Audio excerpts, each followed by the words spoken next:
This morning, we finally got it. Saw X, the 10th entry in the Saw franchise, including Jigsaw and Spiral, because those are numbered entries now. Connor, what is the plot of Saw X? Saw X does not go to space like Jason X. Sadly. And despite some of the posters and publicity materials, there's no time travel either. But this movie still does a good job maintaining a pretty epic plot, which goes as follows. John Kramer, now miraculously 20 years older than he was in Saw 2, but this takes place before Saw 2. He is really sick with cancer, and he finds he's in a cancer support group with a guy, and the guy's like, meets him up at the boba tea store or something, and he lifts up his shirt and says, "I'm cured of cancer, bro. All you gotta do is pay this lady $1 million and fly to Mexico." So he flies to Mexico, and he's cured of cancer, but not really. And then he gets mad and he says all these people are conning people out of their money so that they think they'll survive cancer, but it's false. So now I'm going to kidnap them all. We're going to kidnap every last one of them and put them in saw traps.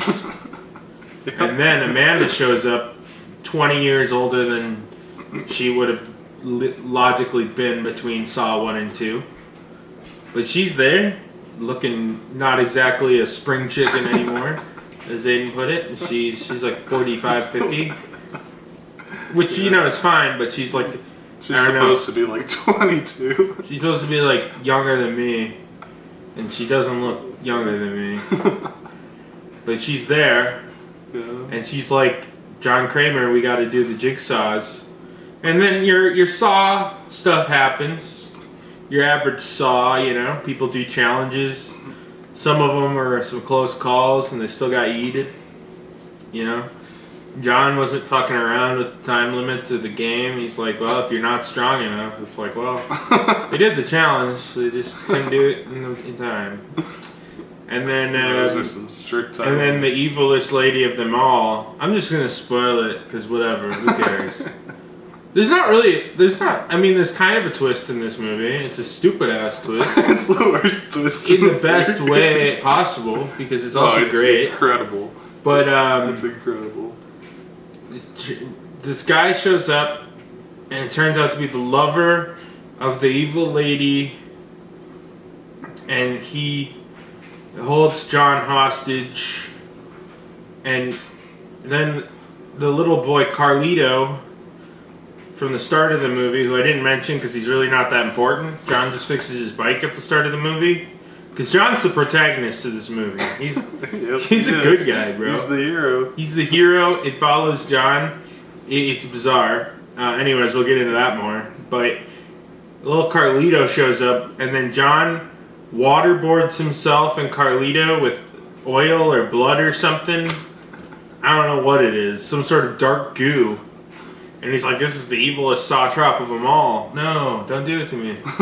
But then it turns out that he tricked him. And then they lock the lady and the guy get locked in, and the gas starts coming in. And then he's like, I planned this the whole time.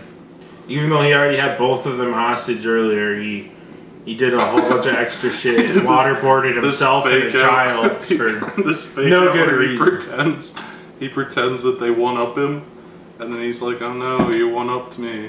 And then they go in the room, and he's like, actually, drinking 5 gallons of pig blood and waterboarding myself and this small Mexican child was all part of the plan. It is all part of the plan, even though but he already had them both chained up. Right. So why he didn't, I don't know. It doesn't make a ton of sense, the movie. And there is a post-credits scene that is required viewing. Mid-credits scene. I don't know if there was a post-credits scene. No, that's the only one. So Aiden, oh my god. What did you think of Saw X? The newest Saw film, the 10th one in the franchise, with more to come. This is probably the first time in history that the best movie in a franchise is the 10th one. I'm calling it early. This shit is unhinged kino. It's a mess. It's bizarre. Like, to take it to the base level. Right. Turning Jigsaw into the protagonist of this franchise is the most ridiculous thing you could possibly do. It's insane. To take the guy who puts people in giant robots and tears them apart into the hero of the story. And he gives like the same villain monologues that he did in the old movies, but this time they just put triumphant music under it. It's like he's the good guy now. It's Or he's like, bizarre. I just want to make the world a better place with sad music plays. The first 40 minutes of this is an A24 movie. The music's emotionally manipulative. Thank you, Adam. The first 40 minutes of this is an A24 movie about a guy suffering from grief and like the grief of having cancer, and he's like sad and he talks to people, and he has like one scene where he like goes into his fucking Sherlock Holmes mind palace and imagines putting a little Asian kid and a little Asian guy in a saw trap, and then like the first 40 minutes is just this sad drama about a guy who gets scammed going to Mexico for his cancer treatment.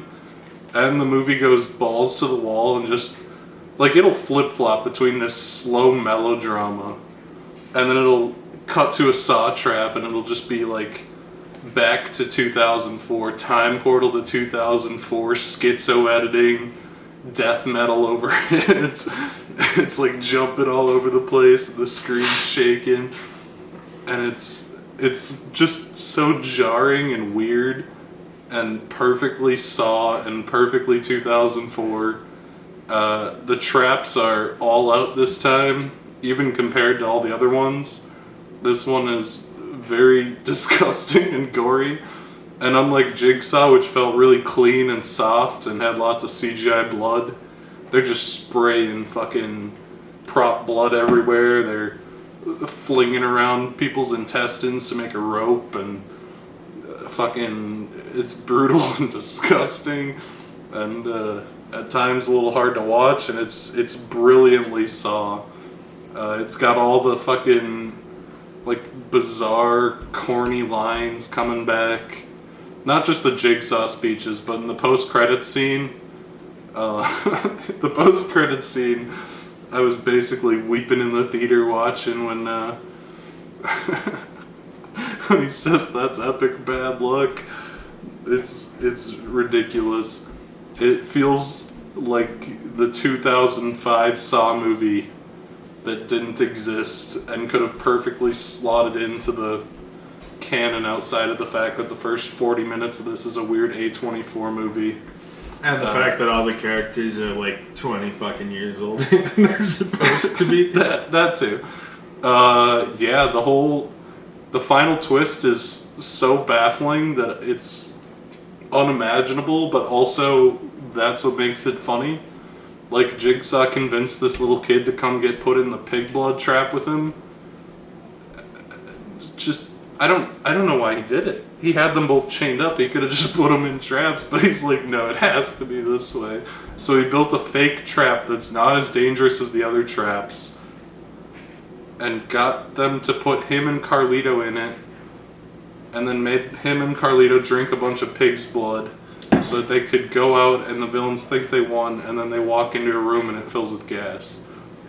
It's weird that the very evil white woman lives at the end, but apparently she's going to be in Saw 11, I guess. So she's like the fucking Thanos of Saw now, I guess. And she's like a supervillain, and like one of the people survives their trap and she snaps their neck because she's like cartoonishly evil white woman. Yeah, it's bizarre. It's baffling. It's hilarious, and it's never-ending fun. And really, my only complaint is that they didn't put my boy in the Fred Durst outfit again. Jigsaw doesn't show up in the Fred Durst outfit. Other than that, man, it's really, you don't see unhinged schizo kino like this very often anymore. It's one of a kind, unhinged, and probably the most Saw movie made to date. And I'm very looking forward to the Saw 11 starring Detective Hoffman again. Probably as the good guy. That's the precedent this one establishes. Hey, yeah, I fucking loved it. This is the start of the new. Oh wait, I get. What'd you think of Saw X? This is the new deconstruction era of Saw. They're gonna deconstruct all of the characters. Yeah. You know, you start with Jigsaw. You move your way over to Amanda, Detective Hoffman. Eventually, they'll be doing the guy from Spiral. He'll get his own solo movie. They said that the people from Spiral might show up, but I don't think they're gonna get like Chris Rock or fucking. I don't think Jackson's dead, Yeah, I don't think Chris Rock is coming they back. might to get the Saw fucking franchise. like Weasley cop killer man back. Why not? It's interesting. I mean, it's shot a lot less insufferably than a lot of the Saw movies, which I appreciate. Yeah, it's not nearly that disgusting. One thing I appreciated about Spiral is all the Saw movies look really dated, and Jigsaw didn't really try to remedy this, it just tried to emulate it. And then with this one and Spiral, they tried to make them look a little more tolerable. They do have Mexico as yellow constantly. Classic yellow Mexico, like Yellow Breaking Mexico, like Breaking Bad or most Mexico movies. Right when John Kramer crosses the border, the color correction changes 100%. John Kramer comes off as kind of a dumbass who got scammed, and then he's real butthurt about it. Like, yeah, he's very gullible. Like, it's an old person that fell for a scam, like old people tend to do, and then he gets really butthurt You sent about an it. email to an innocent person claiming to be a Nigerian prince. Yeah. I also like the poster kill is an imaginary thing where there's a doctor or a janitor, and this is the only kill for the first 45 minutes of the movie. It's not really a canon kill. John Kramer sees a Mexican janitor trying to steal some cash out of a dead guy's wallet in the hospital, in the cancer ward or whatever. And then he imagines he does a saw trap, and that's the one that made the poster. And then we don't see another kill for the next like 45 minutes, and then all the kills kind of happen relatively Just quick. end to end. Not really end to end per se. It's a lot of talking. It's a lot of They talking. do have a lot drama. of breaks to get into like how good of a guy Jigsaw is. Yeah, Jigsaw like goes away and he's like, I have to do this because people need to learn from their actions.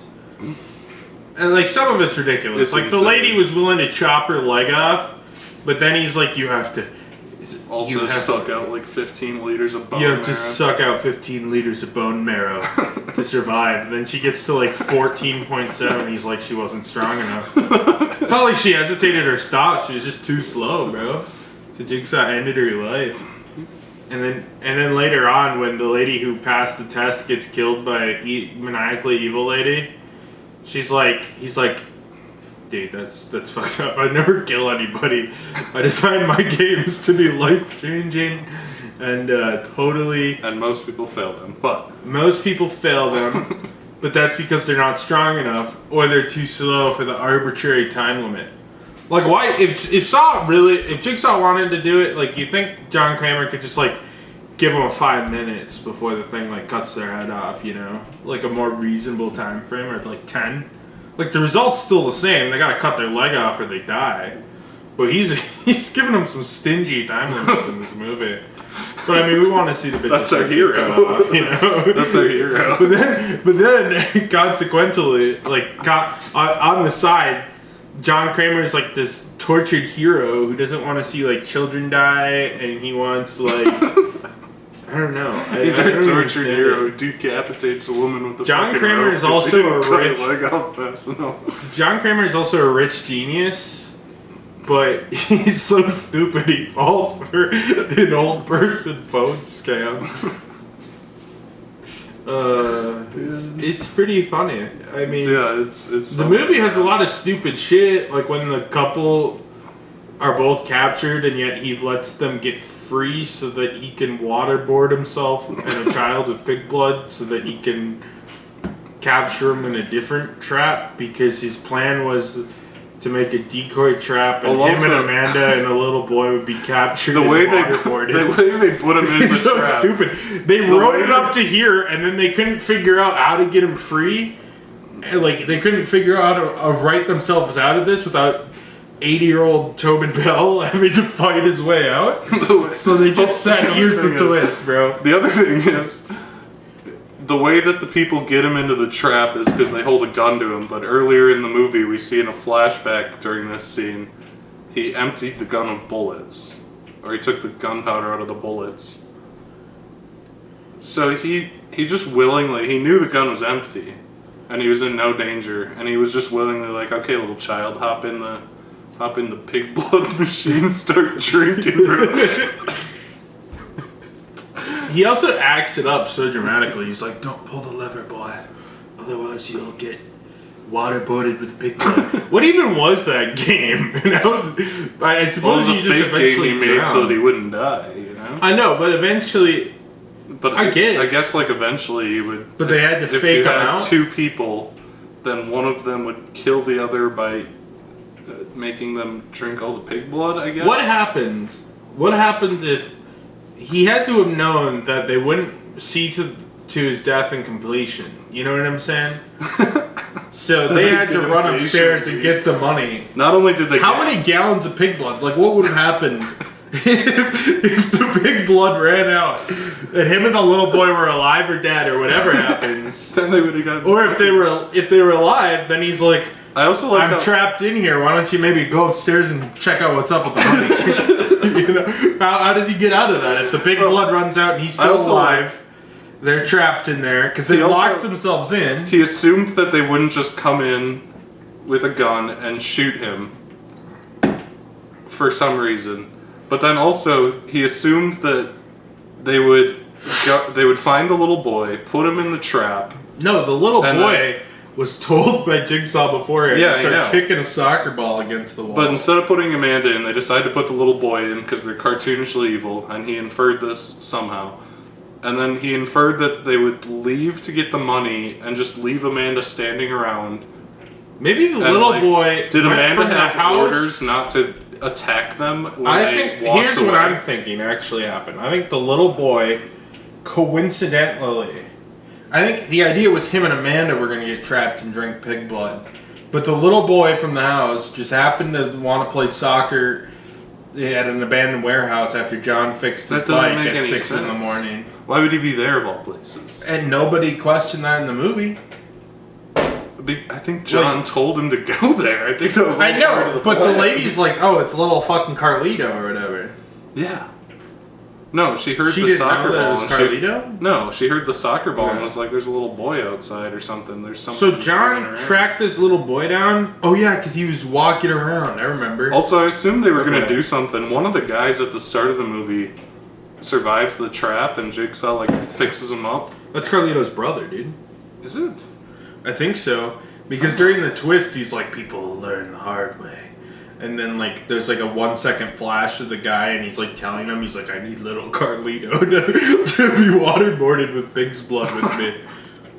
He's like telling. He's telling fucking Milo that or whatever. I thought there would be some kind of thing with that where like Mateo came back and was like the new apprentice and like killed the people or something. No, I think he happened to okay, so Mateo was in on the plot and brought his little brother around to the house, and he knew that the little brother would be needed for the plot. So separately, he decided to do a saw trap on Mateo, who he knew would survive the pipe bomb, even though he cut it pretty close.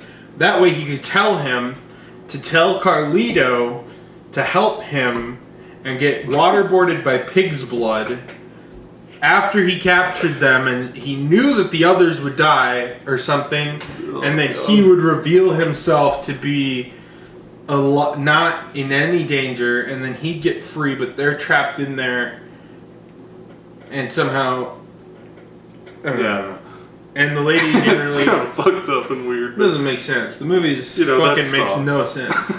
That's soft. It makes less sense than some of the Saw movies, but that's okay. Because you know what? the emotion of the movie. It made me feel something. Yeah, the 2005 edgy vibe was back on the menu. It was. What else? I mean, the performances weren't all that good, but you know what? It is what it is. They never are. It is what it is. Anyway, so Aiden, what do you recommend? Saw X. Oh, absolutely. Saw X, maybe it's a little bit of recency bias, but this one is definitely top 3 in the franchise, I feel. It's perfectly unhinged. It's perfectly Saw, and I'm very excited to see Saw 11 when we continue expanding out the midquels for the rest of I don't imagine, I don't imagine all of them are gonna hit, but they can't all hit, but if this is some kind of benchmark of quality, I'm anticipatory. Anyway, would you recommend Saw X? Sure. For a Saw fan, I think if you're a normal person or a kid going for the famous movie theater blowjob, you're gonna be disappointed. I call it the Batman special. Anyway, see you later.